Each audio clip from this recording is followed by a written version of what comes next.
আমি এবার যেই আয়াত দিয়ে আমার আলোচনাটা শুরু করেছিলাম, অর্থাৎ লাস্ট 10 days অফ রমাদানে যে আমাদের যে লাইলাতুল কদর, এটা হচ্ছে ক্রিম টাইম অফ রমাদান, রমাদানের সবচাইতে মোক্ষম সময় আল্লাহ তাআলার নৈকট্য পাওয়ার, সেটা নিয়ে কিছু কথা বলবো ইনশাআল্লাহ বিসমিল্লাহ।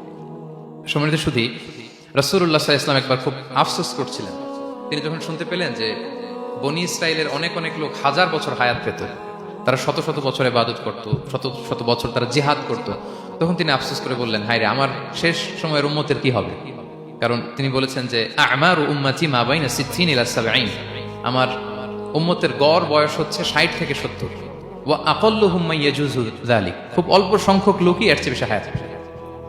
রাসূল সাল্লাল্লাহু আলাইহি ওয়াসাল্লাম যখন দেখলেন যে শত শত বছর হায়াত পেয়েছে বনী ইসরাইলের লোকেরা, বনী ইসরাইলের ওরা শত শত বছর জিহাদ করেছে, তো আমার উম্মত তো 60 বছরে তার হায়াতই শেষ, 60 থেকে 70 এর মধ্যে তার জীবনই শেষ, তা আমার গুনাহগার উম্মতের কি হবে?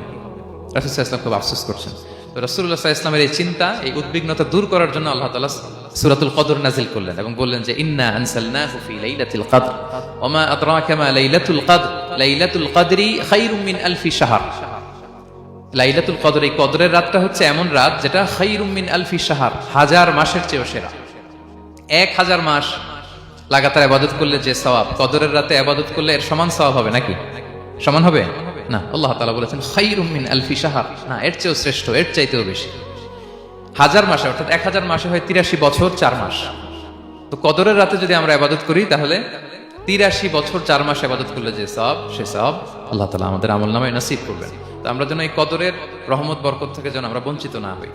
রাসূল সাল্লাল্লাহু আলাইহি ওয়াসাল্লামকে সান্ত্বনা দেওয়ার জন্য, যে হে নবী, আপনি চিন্তিত হবেন না, বনী ইসরাইলের অনেক লোক হাজার বছর হায়াত পেয়েছে, শত শত বছর ইবাদত করেছে, জিহাদ করেছে, তারা হায়াত পেয়েছে বেশি কিন্তু তারা কদর পায়নি। আর আপনার উম্মতকে আমি হায়াত দিয়েছি কম, কিন্তু তাদেরকে কদর দিয়েছি। সুবহানাল্লাহ বিহামদি, লাইলাতুল কদর দিয়েছি, যে কদরের রাত হাজার মাসের চেয়েও সেরা। তো এই কদরের রাতকে আবার লাইলাতুল মুবারাকাও বলা হয়েছে। ইন্না আনসালনাহু ফি লাইলাতিন মুবারাকা, এটা বরকতময় রাত।